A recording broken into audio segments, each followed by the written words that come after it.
ਅਰਸ਼ਦ ਤਾਰੜ ਮਹੀਨੇ ਦੇ ਕਿਤਨੇ ਪੈਸੇ ਕਮਾ ਲੈਂਦਾ ਹੈ? ਕਮਾਉਂਦਾ ਤਾਂ ਨਹੀਂ, ਮੈਂ ਕੋਈ 10-15 ਲੱਖ ਉਡਾ ਛੱਡਦਾ। ਉਹ ਕਮਾਉਂਦੇ ਹੋ ਤਾਂ ਡਾਂਦੇ ਹੋ ਨਾ।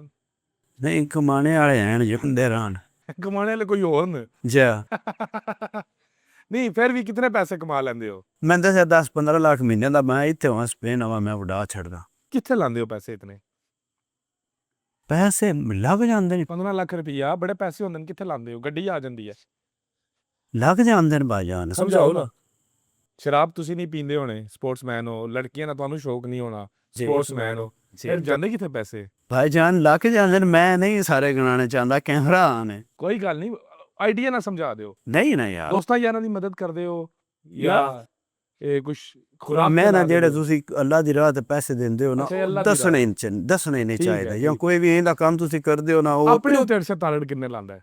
ਆਪਣੇ ਤੇ ਨਾਰਮਲੀ ਪੈਸੇ ਲੱਗਦੇ ਨੇ। ਕਾਫੀ ਪੀਣੀ ਹੁੰਦੀ ਹੈ ਦਿਹਾੜੀ ਕੋ, 10-15 ਅੰਡੇ ਖਾਈਦੇ ਨੇ, ਚੂਰੀ ਖਾਈ ਦੀ। ਇੱਥੇ ਪਾਕਿਸਤਾਨ ਆ ਕੇ ਹੱਥ ਪੈ ਜਾ ਉੱਥੇ ਚਾਚ ਕੱਢੇ ਤਾਂ ਚੂਚਾ ਕੱਢ ਕੇ ਖਾ ਰਹੀਦਾ, ਉਹਦੇ ਤੇ ਪੈਸੇ ਵੀ ਕੋਈ ਲੱਗਦੇ। ਉਹਦੇ ਬਾਅਦ ਗਾਲਾਂ ਲੱਭਦੀ ਯਾਰ, ਹੈ ਗਾਲਾਂ ਲੱਭਦੀ ਹੈ? ਨਹੀਂ ਗਾਲੀ ਕੋਈ ਨਹੀਂ ਲੱਭਦੀਆਂ। ਚੂਚਾ ਕੱਢ ਲੋ ਜਾ ਚੂਚੇ ਹੈਣ ਜੇ ਖਾਣੇ ਤੇ ਮੰਗਾ ਲੈਣੇ, ਉਹ ਤਾਂ ਰਲ ਕੇ ਲੱਗੇ ਜਾਣੇ ਨਾਲ ਧਨ ਪਾਕ ਹੋ ਜਾਸੀ। ਗਾਲੀ ਲੱਭਦੀ ਰਲ ਕੇ ਲੈ ਲਾਂਦੇ ਜਿਹੜਾ ਵੀ